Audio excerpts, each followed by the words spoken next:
So, there'll be no new episode this week. And next week, we're finally going to be releasing the Jodie Jones and Luke Mitchell episodes that I recorded with Naomi Channel from the podcast Real last year. I delayed putting out these episodes initially due to the developments in the case, then due to some negative social media in relation to anything about Luke Mitchell and Jodie Jones, and then because the time had come that Luke Mitchell could potentially apply for parole, and I wanted to wait and see what happened there and give you a full update. However, it's now June, and social media negativity seems to have calmed down a bit, and there is still no word about whether Luke will receive parole, so I'm going to release the episodes now. The majority of Naomi's episodes on her podcast and our conversation still applies. There has just been some new information released, all of which you can find at lmtranscriptdiscussion.blogspot.com. So like I said, those episodes will be released next week. Still to come in June on Scottish Murders is I'll be joined by Kevin from the Just Thought Lounge podcast on an episode where we will tell you about the murder of Tony Parsons. And in another episode, I'll be telling you about the murder of Catherine McCluskey. And that'll lead us into July, which will be the 3rd anniversary of Scottish Murders. We can't thank our listeners enough, whether you've been listening since the beginning and following along on our ever-changing journey, whether you've been dipping in and out, or whether you've just recently started listening. We are very grateful to you for your support. I know the collaboration episodes haven't been for everyone, but I mentioned that the reason I would be doing them for a while was because not only did I want to put out more content and share some fantastic podcasters with you, but because we've had a really busy couple of months, and it just helped in the interim while I knew I wouldn't have as much time as I would have liked to do the same amount of research I normally would do for each episode. But I hope to be able to put more time into doing what I love, researching and sharing Scottish murders in a respectful, victim-focused way. So this episode is just a bit of a catch-up episode, where I'm going to be telling you about, and if you watch on YouTube or Spotify, I'll show you some of the things we've been up to over the last couple of months. I'm not the best person on social media, and I do prefer to keep the Scottish Murders channels for the episodes, if at all possible. So if you'd like to know more about what we've been up to, then here goes. Firstly, I might have mentioned a couple of times on the last few episodes that we went to CrimeCon in Glasgow, the we being myself, my husband Peter, Hello. my sister Cole, and her boyfriend Lee, who I didn't take one photo of. Cole and her boyfriend are even more camera shy than me. Peter and I are going to tell you a wee bit about CrimeCon, and if you haven't been to the event yet, either in Glasgow or London, we'd highly recommend you give it a go. It's a great atmosphere. You meet so many interesting and lovely people, podcasters, speakers, and victims' family members, and you come away having learned something. And with goodie bags, merch, and even a signed book or two. It's a fantastic event, isn't it? Yes, it's really good. Really enjoyed it. Some of the podcasters we met there were Marty and Effie from Mum's Mysteries and Murder, Sam and Caitlin from the Crime Pod, Wendy from Foul Play Crime Series, and Tristan from A Murder Without End podcast were exhibiting at either side of us. Also coming to say hello was Hannah and Kate from Don't Blame the Mom, and Robbie from Cold Tapes, who I spoke to in a previous episode. And I've now finished all of the Cold Tapes episodes, and I think I know who killed Andrew Fairfield. Let me know who you think. There was also some really interesting speakers, such as Joseph Cotry Monson, who was a criminal lawyer, and who I got to introduce onto the stage, fluffing my lines as usual. But he was a fantastic speaker, wasn't he? Yeah, he was. He was really, really good, really interesting. Really liked his style of presenting as well. So yeah, he was really enjoyable. Yeah, lovely guy. And we're hoping that he's going to return to CrimeCon again. Oh yeah, I would definitely watch a session by him again. He was so good. We also heard from two reformed criminals, one being Paul Smith, who wrote the book From Gangs to Gourmet, who I got to say hello to, and he even signed my copy, and also his partner Stacey. They were both lovely, and there's a really interesting story to share. I'm looking forward to working with them both for an episode of my new podcast, The Blue Way. It was you that actually met Paul first, wasn't it, Peter? That's right. Yeah, he came up and spoke to me. He seemed really interesting, and yeah, I had a feeling he would have a really great story to tell. And yeah, him and his wife were both really nice. So yeah, it'll be good for you to speak to them on The Blue Way. Yeah, looking forward to it. So who else stood out for us? One of our favourites. It's got to be Stephen Keogh. It was really good to see an episode of Secrets of a Murder Detective. We got to see that episode first, and yeah, see like a couple of the episodes before, but it's just really good, really interesting, and I like the way the show's done, and just gives you a different perspective on the crimes they're talking about. I really liked it. It was fun watching that exclusive episode because they put the lights down and we got to eat popcorn, so it was just a different experience. It was fun. They did, yeah. We got our choice of popcorn and yeah, could sit down and watch it. But it was really good, really great experiencing seeing it in a group of people as well. Not something you'd normally get a chance to do. Yeah, it was good. It was a really good day. I would highly recommend going if you haven't been. And I was really happy that Cole could come for the first time. That was her first time experiencing it, and her and her boyfriend liked it too. Yeah, we had the full Scottish Murders gang together for the first time, which was quite nice. So yeah, that was great for some of the listeners as well who might not have seen us all together. Yeah, because my cousin Scott, he came along as well, and he's actually had a small part in the podcast. If you remember the episode on Unknown Bairn, he was the voice that read out what was on the Unknown Bairn's tombstone. So he's had a small part too. So it was lovely. We're all there and didn't get a photo. Yes, we're useless at that. We are hopeless.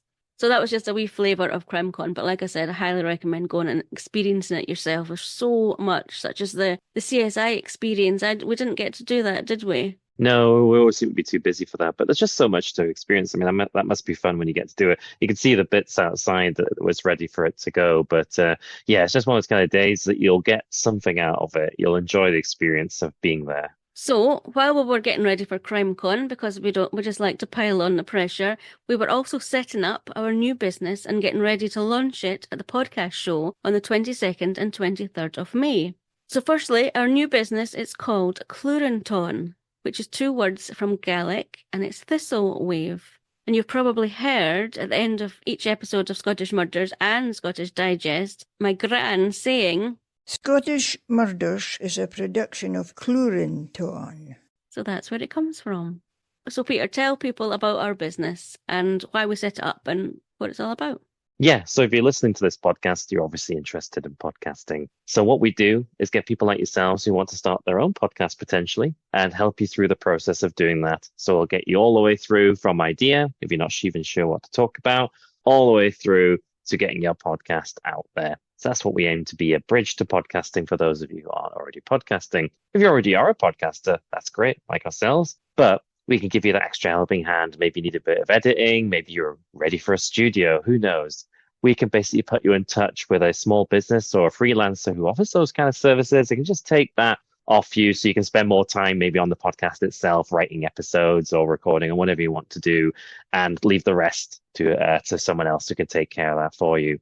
That's basically why we set up the business, just to make existing podcasters' lives a bit easier, allow those who supply services to be connected with podcasters for those services, and for anyone else out there, because I think we feel that there's a podcast in everyone, is to see if that actually is true, and yeah, start you on your podcasting journey. So if you're listening and any of that sounds appealing to you, right through from wanting to start a podcast to a small business that wants to help a podcast, you can get in touch with us from our website, Cluranton, that's CLUARANTONN.com, or you can contact us at contact@cluranton.com. But anyway, so down to the podcast show on the 22nd and 23rd of May, we went with our stand, which was made by our lovely brand designer, Christelle, from the end of nowhere. And it was an amazing experience, wasn't it? Just walking in, that we got to set up the day before everybody else arrived, and we just walked in, and wow, it was amazing. It was huge event, high.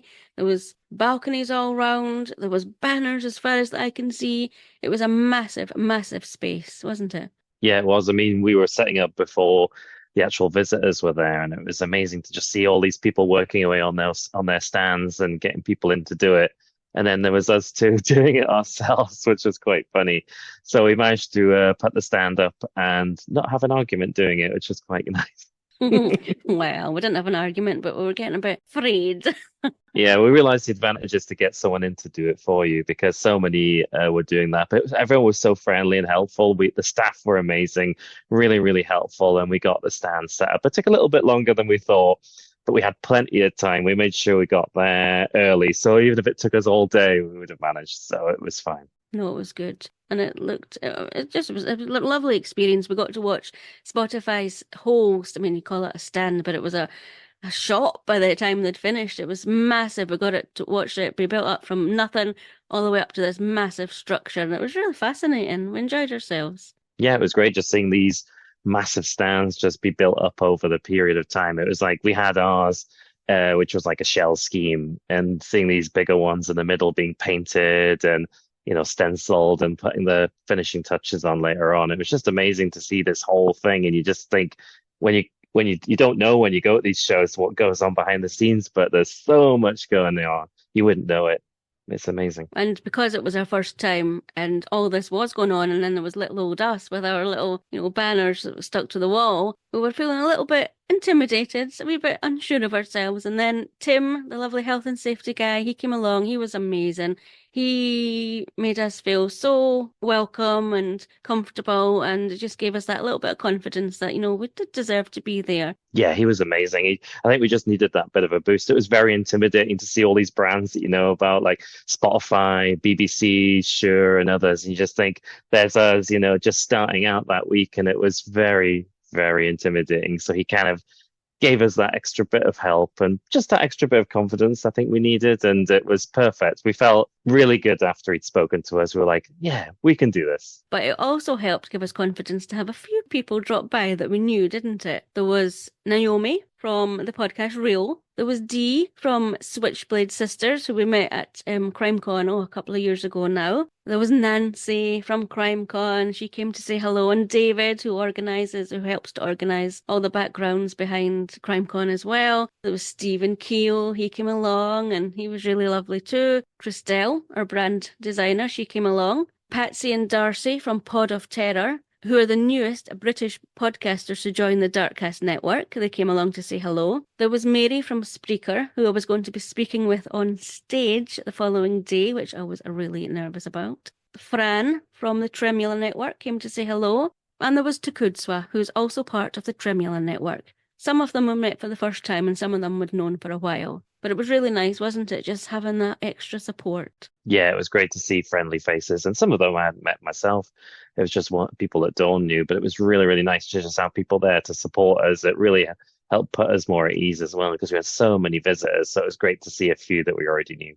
And that was day one. It was just a whirlwind, wasn't it? We were visited by so many people wanting to start a podcast. They had so many questions, people that wanted to help grow their existing podcast, small businesses that wanted to help podcasters. It was just unbelievable who we met, the amount of people we met.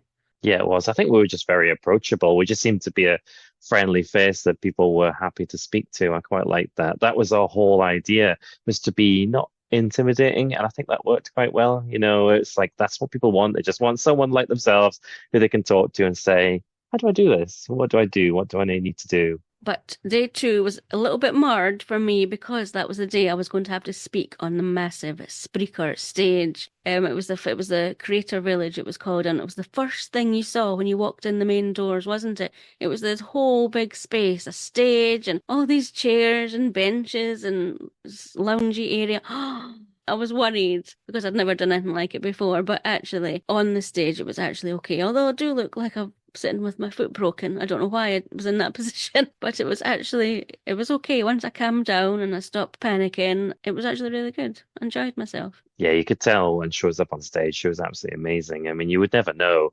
It was her first ever talk. She was really, really good, really relaxed, and Mary was so great. It was just a great session, and everyone was in awe of it. And I got to get a good view. I was sitting relatively near the front, so I was taking my photos and stuff. But I was just so proud of her. She did a really good job. It was difficult to hear because it was such a noisy space because it was open. So I was we had everybody sitting in the rows had headphones on, so it's difficult for anybody not with the headphones on to hear, but I could hear my voice booming back at me, and it was really disconcerting, but I did enjoy it. I would do it again.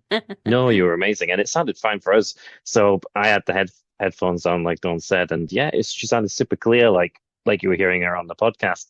But if you took them off for a bit, it was just so much noise and cacophony. I was amazed she was able to talk. I find it distracting if there's a noise in the background. So I'm not sure how she managed it. So I was very impressed. And I have to give a quick shout out to Nick Redman, who came along to the stand just at the nick of time. And I was just speaking to her. I didn't realise She was actually a podcasting coach with voiceovers and voiceover services. And we were just chatting. I was just saying, oh, I'm nervous. I'm going to be going on stage soon. And she gave me some techniques to use to help me calm down and help me speak a bit. And it really seemed to work, because I did all right. So I have to say thank you to Nick Redman. Knowles from Ireland Crimes and Mysteries was actually supposed to join that session with me, and imagine my face when I turned up for the session and Mary said, Knowles she's been delayed. She was coming from Ireland that day, and it was just, she didn't make it. And oh dear. So that was a bit of added pressure, but yeah, it worked out fine. Indeed, you handled it very well. So after that was over, we got to finally, and I could just relax a little bit more, and we got to finally go and see a couple of sessions, didn't we? Well, we got to go and see one session together, didn't we? Yeah, that's right. On day one, there was how to build a lasting and meaningful career in audio. So I quite like that one. It was quite interesting. They had some good stories about how they got into audio. I think one of the people had been on the radio and had decided to go independent in that. But they had a really good story. It was quite relatable. You always worried like these people might not have stories that necessarily relate to everyone, but all the sessions were quite accessible. So it was actually quite good to hear from someone and think, yeah, that could apply to me. So I quite liked that. It was a really great session, really interesting. It was such a busy day. We didn't get to catch many sessions, but that one was definitely one I was glad I was able to catch. Well, it was actually day 2 I was talking about. Day 1, I didn't get to see any sessions. It was that busy. So Peter, you're lucky you got to see that one. So day 1, I was lucky to get to visit that first session because I wouldn't have got a chance to see any others. There were so many people coming by, which wasn't a bad thing at all. But the second day, we did catch an interesting session, which was about the Traitors. It was about the companion podcast for that, the Visualized podcast. Don't call it a TV show. That was the funniest thing. They get to say, don't go a TV show. It's a Visualized podcast. And they were quite defensive about that, I'd say, but in a funny way. But it was wonderful. We got to see Harry, who was the winner of Series 2. Spoiler alert, if you didn't catch the series already. But he was quite good. He talked a little bit about it. He said relationships have been mended between himself and Molly and the others. So that he said they knew it was a show, but it was really good to see how things have got on for him. He says he's riding a wave off the wind still, which I thought was quite good. And Ed Gamble was there, who presented the Visualized podcast. And he said he would have done it anyway. If BBC weren't doing it, he said, I'm going to do it no matter what. And Ed actually said that he quite enjoyed the experience of doing the podcast. But one of the main things that he said he could have done is found out what happened for the entire series. So basically, he would know the episode he was doing, who was out or whatever. But they actually said, they gave him the option to know the whole thing, including the winner. And he was so glad he didn't do that because he actually joked. He said what he would have done is every episode he said, so what about Harry? Why have we ever thought about? Because he wouldn't have been able to help himself. I think he said it really would have like almost hurt the show if he'd known what the outcome was at the beginning. He liked that idea of the reveals, and in fact, the reveals were something they didn't even do for Series 1, which I didn't realize. So they actually only did the reveals as part of this Visualized podcast. So seeing when the person found out who'd murdered them, who the traitors were, that was quite a nice touch, and that was something that the podcast really gave. So it just showed how you can add a little bit of extra flavor to a TV show by doing that. So it was really good, really, really interesting session, and quite fun as well. So we were glad we had time to make that, which was because it was really, really interesting. It was because Carrie was the opposite from Ed, because he was sitting at home watching the episodes as they came out, and each week Ed would have a poll saying, I think Harry's going to go. He's not going to be a traitor. He's rubbish. He's not very good. And Harry was sitting at home thinking, I'm desperate to message Ed and say, joke's on you, I'm the winner. Yeah, he kept on saying, like, why am I not at the top? Like with the list of people he was suspecting, because obviously he knew he'd won it, but it was quite fun to him to watch the show or the Visualized podcast and kind of follow it along and watch Ed kind of try and figure it out and be nowhere near. So it would have added a bit of extra entertainment for Harry, seeing someone talk about the show and have no idea. Which was, I guess, because people on the show didn't have any idea either. So it was so good, even Ed didn't know, and I quite liked that. But he had the chance to know, but I think he was right to say no to that. But he did say sometimes the producers would spoil the next one for him by mistake because they'd tell him who the next person was going to be. So they'd say, "Oh, Ed, by the way, next week it's going to be whoever," and of course that's who's been murdered the next again week. So he'd be annoyed, to be like, "Oh, why did you tell me that?" Because he'd want to know it as he watched the show before he did the actual recording. But so he did get a couple of spoilers, but no, he never did find out about the big one, luckily, until the end, of course. Yeah, I just wish we could have heard a wee bit more from Harry, though. You just didn't get to speak as much as I would have liked. It was the producers and people behind the show that got to speak a lot, and poor Harry was just sitting there for quite a while. I think he checked out. We got a photo of him and he's just like staring into space, thinking, "What am I doing here?" Well, I mean, it's fair enough we needed to hear about how the show was actually put together, but Harry he's just such one of those kind of likable people. You can see why Molly was so convinced. He was, no way. Of all the people who's not a traitor, it's Harry, right? And he just comes across like that. He just comes across like a really nice guy. And he could tell he had a lot of passion and fun about the show. And I think, yeah, we could have just maybe had a couple more minutes of him. Yes, we needed to hear about how it all came together because it's a kind of a different thing. You know, the BBC hadn't really done anything like this before, and they're definitely going to do it again for the next series. All they said is there's going to be a game with some people. That's all they said about the next series. But yeah, it would have been nice to hear a bit more from Harry and Ed as well. I mean, it was good to hear about the production and stuff, but yeah, a few more minutes of hearing about Harry's experience because he had a really unique perspective. He didn't do any of the shows, the visualized podcasts at all, except the last one, which was done as live. So he had a completely different experience to everyone else. So it would have been interesting to hear about, by the way, the first time you're doing it is in a theater full of everyone that you've beaten, all their friends and family, and you're doing it a couple of hours before the show goes out live on the BBC. So that would have been really interesting to hear about that and how he felt about that. Because the others were just in a small studio. It's kind of like a podcast setup,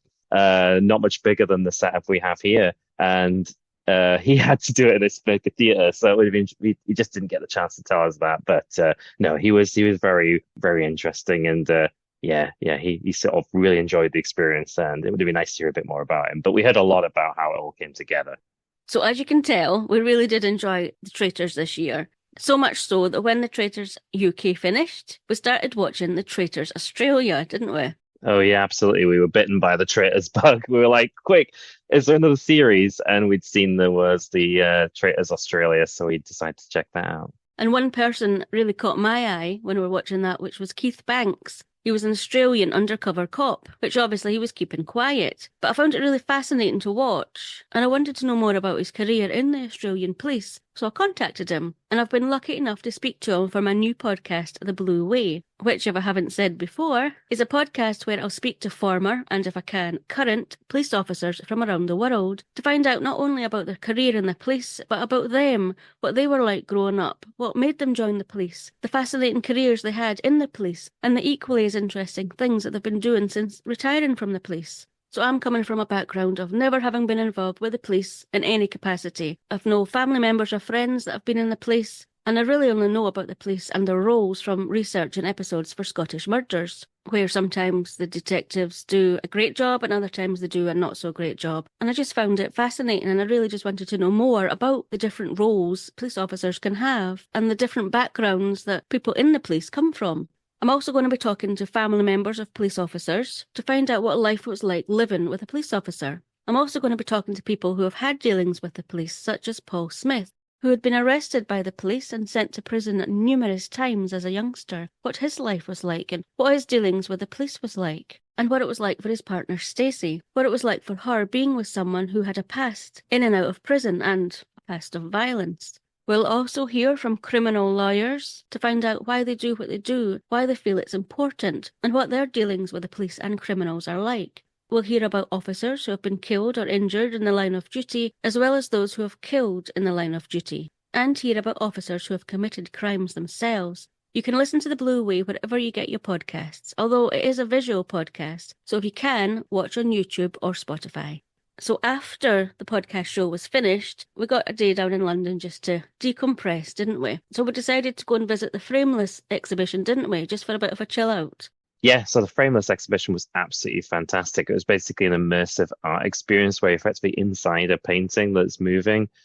So there's lots of familiar paintings like Vincent van Gogh's Starry Night and all sorts of other paintings as well that I recognized and others that didn't.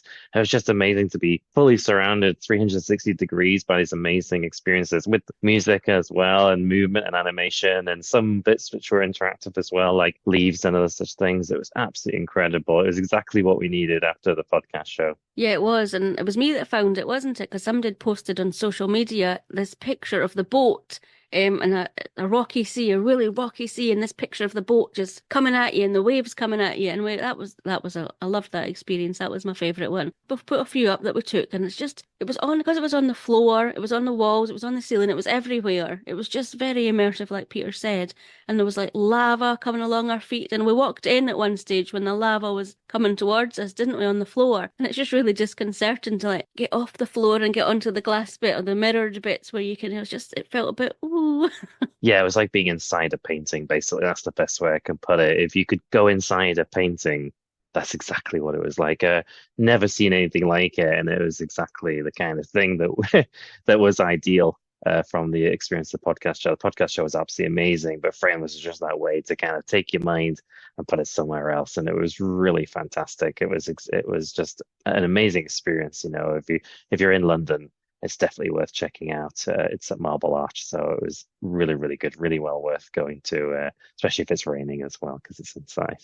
And then, just at the weekend there, we were in Edinburgh. We met Marty from Mum's Mysteries and Murder podcast and Erin, who is my editor for all my podcasts and a godsend. And we all attended a book launch for John Tantalon's Tales from the Crypts of Auld Reekie. And it was a really good event, wasn't it?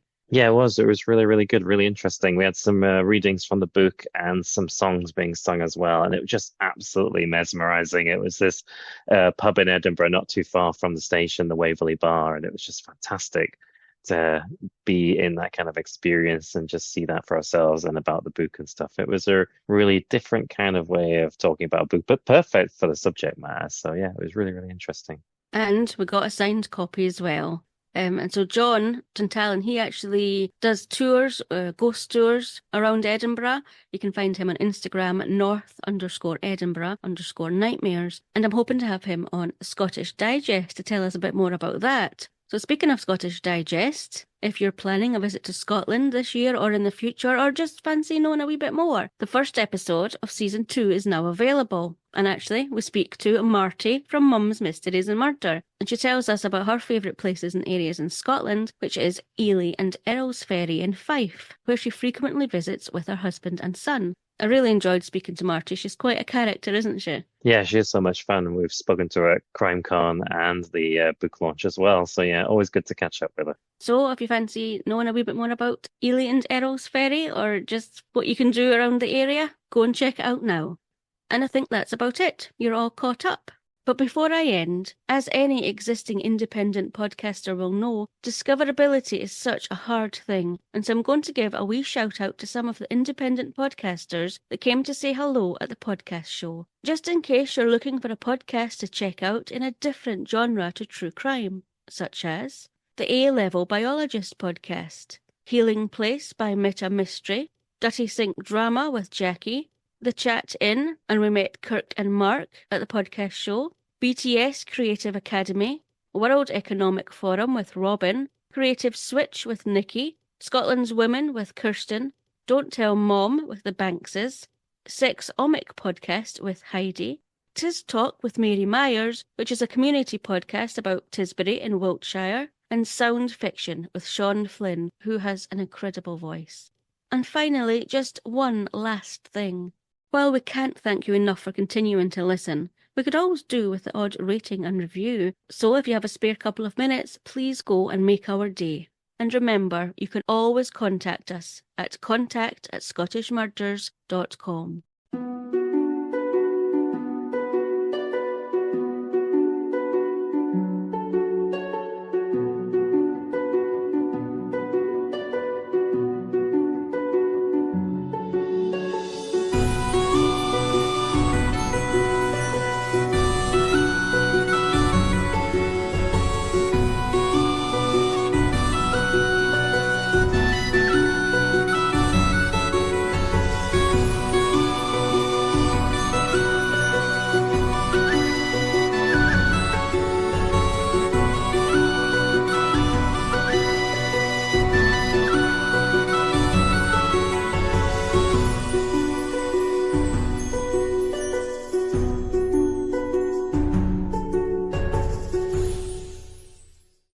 Scottish Murders is a production of Linktr.